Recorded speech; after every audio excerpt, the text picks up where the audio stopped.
सेठी साहब, ये जो पाकिस्तान क्रिकेट बोर्ड ने गुज़िश्ता चंद माह में गैरी क्रिस्टन, जैसन गिलेस्पी, मिकी आर्थर, उनके साथी कोचेज़ के मुआहदे जिस अंदाज में ख़त्म किए हैं, आपको लगता है कि अब ये भी एक मसला होगा? अब मुस्तकबिल करीब में हम किसी से बात करते हैं बाहर, तो वो तो हमसे संजीदा लेंगे ही नहीं हमें।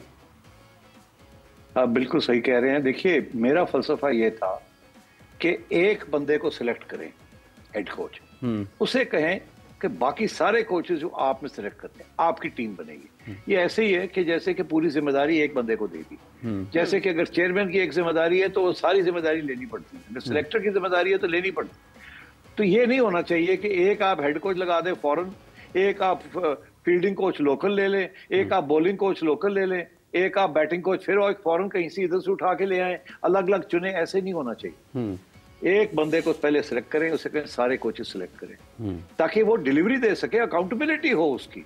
ये तो नहीं कि जी ये मेरा कोच तो नहीं था, ये तो आपने लगाया हुआ है, ये उसने लगाया हुआ है, इसके साथ तो मेरी लगती नहीं है। ऐसे नहीं होना चाहिए। ये गलती करते रहे। इसलिए I think you need to have a one system, all foreign coaches, कोई देसी कोच नहीं होना चाहिए इन माय व्यू। बाकी सारे देसी कोचेस सारे पाकिस्तान में चल रहे हैं, हमारे हर लेवल पे हैं। नेशनल एकेडमी में भी फॉरेन कोच होना चाहिए, बिकॉज मैं आपको बताऊं, जो रियल प्रोफेशनलिज्म है ना, वो फॉरेन कोचेस में है। इसीलिए तो उनको इतने पैसे दिए जाते हैं बाहर, बिकॉज दे डिलीवर, उनकी दिमाग भी इस्तेमाल करते हैं।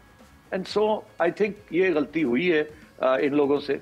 इन्होंने फॉरेन कोचेस वाला जो सारा सिस्टम था वो खराब कर दिया। और आपकी बात अब सही है, अब अगर कोई भी लाना चाहेगा तो लोग 10 दफा सोचेंगे कि यार ये पाकिस्तान में 3 महीने नहीं रहने देते, खुद भी आते जाते हैं और ऊपर से हमारी भी छुट्टी करा देते हैं, और लड़ाई झगड़े भी शुरू हो जाते हैं।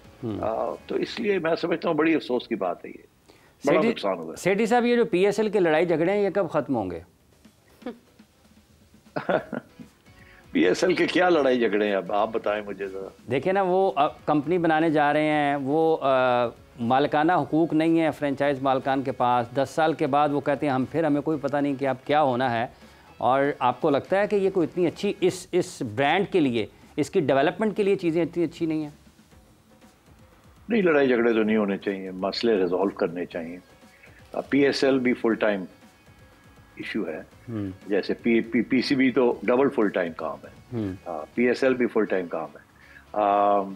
अगर ऐसे मसले हैं तो इसको हल करना चाहिए। हमने तो बड़ा स्मूथली चलाया था सारा कुछ, इब्तदा से लेके आखिर तक। और अब पता लग रहा है, मुझे पता चल रहा है कि जी 2 नई टीम्स लानी है इन्होंने। और इस वक्त मईशत का हाल इतना अच्छा नहीं है कि इतनी उसमें जूस है कि वो जो भी इन्वेस्टमेंट करेगा उसको रिटर्न्स मिल सकती हैं कि नहीं मिल सकती। मेरे से इन्होंने किसी ने कंसल्ट नहीं किया कि अगला मॉडल क्या है, ना फ्रेंचाइजीज ने कंसल्ट किया है, ना PCB ने मुझे कंसल्ट किया है। और ये मॉडल हम सब ने मिलकर बनाया था और मिलकर चलाया था। और अगर इस किस्म की लड़ाई झगड़े अब शुरू हो गए तो I am very sorry to hear this. इसके साथ PSL brand will go down. अगर फ्रेंचाइजीज खुश नहीं है तो उनको साथ लेना चाहिए। अगर PCB के कोई इश्यूज हैं तो फ्रेंचाइज को साथ लेके चलना चाहिए PCB को। अलग अलग ये लड़ाई झगड़े के साथ PSL तबाह हो जाएगा।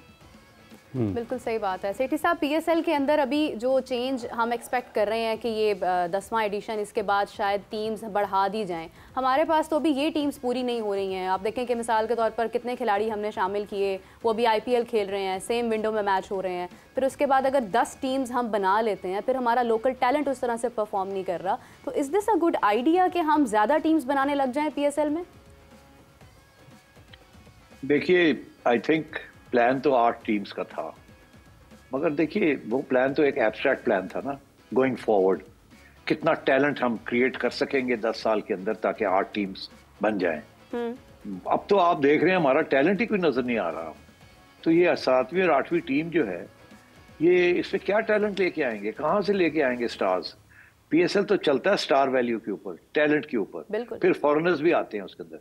और अगर आप अब नंबर, जैसे खान साहब कहते थे, रेलू कट्टे डाल देंगे 7वीं टीम में और 8वीं टीम में, तो फिर सारी डाइल्यूशन हो जाएगी ना क्वालिटी ऑफ द टूर्नामेंट तो अपनी क्वालिटी पे चलती है। तो मेरा ख्याल है ये सोचना चाहिए इनको, how they are going to deal with this. और दूसरा इशू एक और भी है जिसके ऊपर इनको सोचना चाहिए। अब ये पता नहीं कितनी महंगी बेचना चाहते हैं ये 7वीं और 8वीं टीम, सोचना चाहिए इसके बारे में। बिकॉज ये ना हो कि ये इतनी महंगी बेच दें कि नुकसान होना शुरू हो जाए सबको, क्योंकि मईशत चल नहीं रही है, स्पॉन्सरशिप्स मुश्किल से मिलेंगी इनको, और मैं समझता हूँ कि इस वक्त इंटरेस्ट भी पीएसएल में थोड़ा कम होगा, ज्यादा नहीं होगा, बिकॉज एक तो आईपीएल के साथ चल रही होगी, दूसरा ये है कि आपके जो टॉप क्रिकेटर्स हैं उनकी स्टार वैल्यू आजकल गिरी हुई है। हाल ये है कि आपके स्टार क्रिकेटर्स जो हैं, जिनके जो करोड़ों रुपए लेते थे इश्तिहारों के लिए, मार्केटिंग के इश्तिहारों के लिए, किसी मल्टीनेशनल का इश्तिहार है या किसी और का, वो भी आज सोचते हैं 2 दफा कि इसका इश्तिहार चलाना चाहिए कि नहीं। लोग इतने नाराज हैं हमारे टॉप क्रिकेटर्स के साथ और इतनी रेपुटेशन गिरी हुई है। तो ये सारे फैक्टर्स सोच के इनको करना चाहिए आगे। ये जो 10th PSL है, it should be the grandest PSL of all times. 10वीं सालगिरह should be a golden jubilee for that. मगर अगर ये ऐसे ना हुआ, प्रोडक्शन ठीक ना हुई, क्राउड्स ना आए, व्यूअरशिप गिर गई, स्पॉन्सर्स ना मिले और कोई हादसा ना हो गया, तो आई एम अफ्रेड आवाम नहीं माफ करेगी, ना PSL की मैनेजमेंट को ना PCB को। सेठी साहब, ये स्पॉन्सर्स का और ब्रॉडकास्टर्स का काफ़ी सारे मसाइल रहे हैं गुज़िश्ता चंद महीनों में। अगर हम देखते हैं, आपको लगता है कि दो चीज़ें हैं। एक ये कि क्या आपको लगता है कि इस वक्त ये स्पॉन्सरशिप के एतबार से हम इसकी वो वैल्यू निकाल सकते हैं जो 10वीं एडिशन की होनी चाहिए? और इसके बाद आप ये भी फरमा दें साथ ही, क्या IPL के साथ होने से आपको लगता है कि PSL के लिए एक ख़तरा है या फिर ये एक चैलेंज है? खतरा भी है और चैलेंज भी है। अब मेरा ख्याल है मजबूरी थी, क्योंकि चैंपियंस ट्रॉफी हो गई PSL के टाइम पे, तो इसलिए इनको आगे पोस्टपोन करना पड़ा। और फिर IPL का ये एक स्लॉट था, बाकी भी उसके बाद बहुत गर्मी हो जाती है, फिर हमारे बायलैटरल टूर्स का भी अरेंजमेंट्स हैं, कमिटमेंट्स हैं। तो ये तो मजबूरी के तहत हो रहा है। अल्लाह करे प्लानिंग पूरी हुई हो, अल्लाह करे सारे फॉरेन प्लेयर्स आ जाएं, अल्लाह करे हमारे टॉप प्लेयर्स भी क्लिक कर जाएं और अच्छी गेम्स हों, पिचेस ठीक बने एंड सो ऑन। तो बहुत से इफ्स एंड बट्स हैं और मेरी पूरी दुआ है कि कामयाब रहे।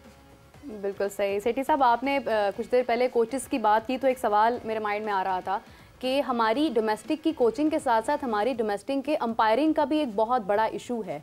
हमारे खिलाड़ी जब इस अंपायरिंग के साथ काम करते हैं तो वो जो सीखते हैं वो आगे उनके काम नहीं आता। जब वो इंटरनेशनली परफॉर्म करते हैं, वहाँ पे बहुत ज़्यादा प्रोफेशनलिज्म आपको नज़र आता है, अंपायरिंग में भी, कोचेज़ में भी। तो डोंट यू थिंक कि डोमेस्टिक में हमारा अंपायरिंग का मसला भी हल होना चाहिए?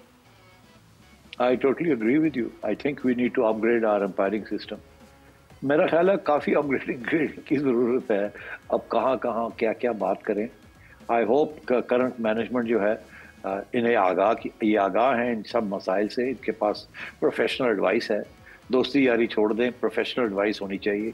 और और ये एक लर्निंग कर्व होती है। शुरू में जो नई मैनेजमेंट आती है उनको बहुत सी बातों का इल्म नहीं होता, वो दोस्त यार और इस किस्म की चीज़ें अपॉइंटमेंट्स में हो जाती हैं।